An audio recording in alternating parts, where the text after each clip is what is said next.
janganlah mana-mana pihak memutarbalikkan fakta sejarah tentang tindakan UMNO meminda undang-undang berkaitan raja-raja. Tindakan itu dibuat bukan dengan mala fide, tetapi dengan hasrat yang murni untuk tetap mengekalkan dan melindungi kemuliaan raja-raja dalam usaha memperteguhkan doktrin pengasingan kuasa yang mendasari sebuah kerajaan demokrasi. Di sini, suka saya mengingatkan pada semua orang Melayu, janganlah nanti sudah tergantuk bau tenggadah. Pada pihak yang telunjuk lurus tapi kelingking berkait, janganlah pagi sembah setia tetapi petang sembah derhaka.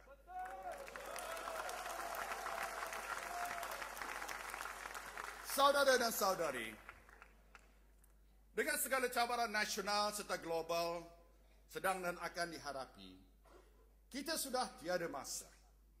Krisis ekonomi yang melanda adalah di luar dugaan, malah ia merupakan krisis yang terburuk semenjak kemelut The Great Depression. Makanya kita tidak boleh sekali-kali leka dibuai rasa selamat dan tidak berpaut dengan realiti. Zahirnya ekonomi Malaysia hari ini amat berbeza dengan ekonomi 60 tahun dahulu. Hari ini Malaysia merupakan antara 20 negara dagang terbesar di dunia dengan nilai dagangan antarabangsa melebihi 1 trilion ringgit setahun. Tidak dapat dielakkan apa yang berlaku di persekitaran ekonomi dunia memberi kesan langsung terhadap ekonomi kita. Kemakmuran yang kita nikmati hari ini adalah berasaskan kemakmuran global. Malaysia tidak boleh maju jika ekonomi dunia terus merudum. Kita juga tidak boleh pulih jika rakyat tidak mempunyai keyakinan. Malah prasyarat kepada pemulihan ekonomi adalah kestabilan politik dan keutuhan institusi negara. Dalam hal ini, janganlah kerana marahkan nyamuk kelambu dibakar. Suka saya menyeru, marilah kita bersama meletakkan kepentingan rakyat dan negara mengatasi kepentingan politik yang jumud dan sempit.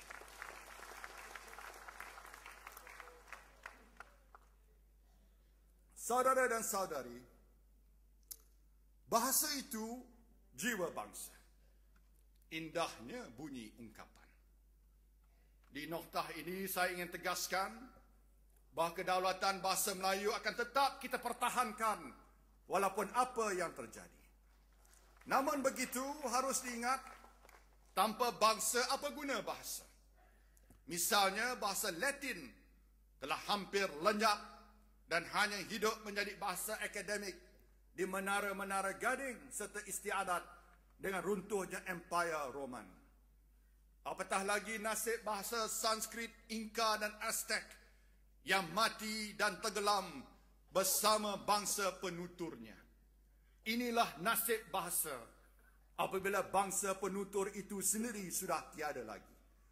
Lagipun siapa yang nak belajar bahasa yang dipertuturkan oleh bangsa yang lemah, miskin dan tidak berilmu.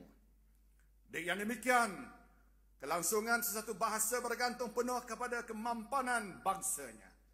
Hanya bangsa yang maju akan menjulang martabat bahasa, budaya dan sistem nilainya. Pokok pangkalnya, sesuatu bangsa itu perlu diperteguh dan diperkasakan terlebih dahulu. Ini memerlukan pada penguasaan ilmu dan pengetahuan yang hari ini kebanyakannya didasari bahasa Inggeris. Saya generasi muda terutama perlu bukan saja menguasai bahasa Inggeris, malah sekurang-kurangnya 3 bahasa utama dalam usaha menakluki pasaran dunia. Dan ini tidak termasuk dialek-dialek seperti Jawa, Bugis, Banjar dan dialek Kelantan. Usahlah bimbang. Mempelajari pelbagai bahasa tidak akan melunturkan jati diri kita sebagai orang Melayu. Sebaliknya akan lebih mengukuhkan keyakinan diri bangsa untuk berhadapan dengan era globalisasi. Oleh yang demikian, jangan melengah lagi.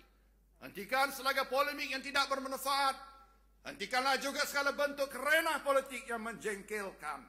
Marilah kita bersama-sama menyingsing lengan mengumpul kudrat nasional demi memastikan kemakmuran negara akan berterusan. Ingatlah, UMNO bukan parti siasat yang biasa seperti parti pembangkang. Kita adalah parti yang telah diamanahkan oleh rakyat Malaysia untuk menjadi peneraju kepada kerajaan yang memerintah.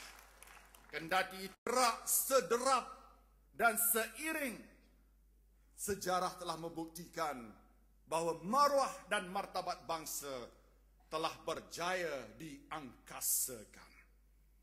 Namun, apabila orang Melayu mula menjadi seperti enau dalam beluka, ingin melepaskan pucuk masing-masing hingga ada yang sanggup membelakangkan kepentingan bangsa, maka anasir-anasir tertentu telah mula menyelinap dan menangguk di air yang keruh. Kini orang Melayu tampak seolah-olah hilang punca dan kekuatan. Akibatnya telah mula ada pihak-pihak yang mempersoalkan apa yang sudah dipersetujui dalam dan termaktub dalam perlembagaan negara. Ada pula yang berani menuduh kita mengamalkan dasar apartheid, sedangkan ini jauh menyimpang dari kebenaran. Ketahuilah, sesungguhnya dasar-dasar yang digubal oleh kerajaan bagi membantu orang-orang Melayu bukan kerana kita merasakan bahawa bangsa Melayu lebih mulia dari sesiapa, tetapi dasar-dasar ini digubal atas sebab bangsa Melayu masih ketinggalan di belakang bangsa-bangsa lain. Malah, jika membiarkan bangsa Melayu dan Bumiputera yang membentuk lebih 2/3 rakyat negara terpinggir tanpa pembelaan, itulah sebenarnya satu formula ketidakstabilan. Oleh sebab itu, kita akan meneruskan dasar yang adil bagi semua tanpa mengira kaum.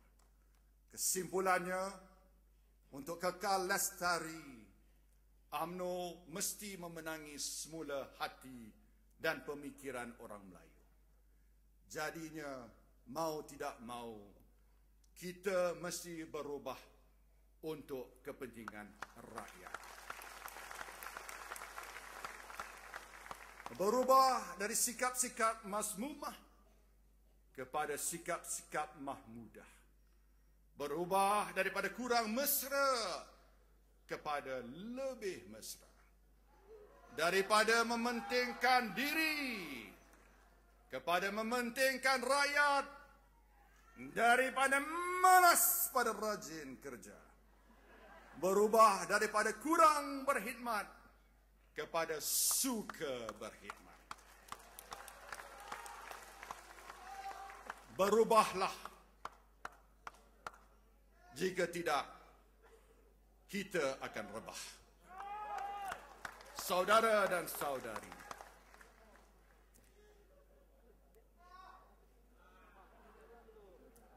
patah tumbuh hilang berganti. Di sini saya bagi pihak UMNO ingin merakamkan setinggi-tinggi penghargaan dan terima kasih yang tidak terhingga kepada Yang Amat Berhormat Presiden Parti yang telah memimpin UMNO sepanjang 5 tahun lalu. Yang Amat Berhormat Datuk Seri Abdullah Haji Ahmad Badawi dalam rangka mempertingkatkan keyakinan terhadap institusi kehakiman telah menubuhkan Suruhanjaya Pelantikan Hakim.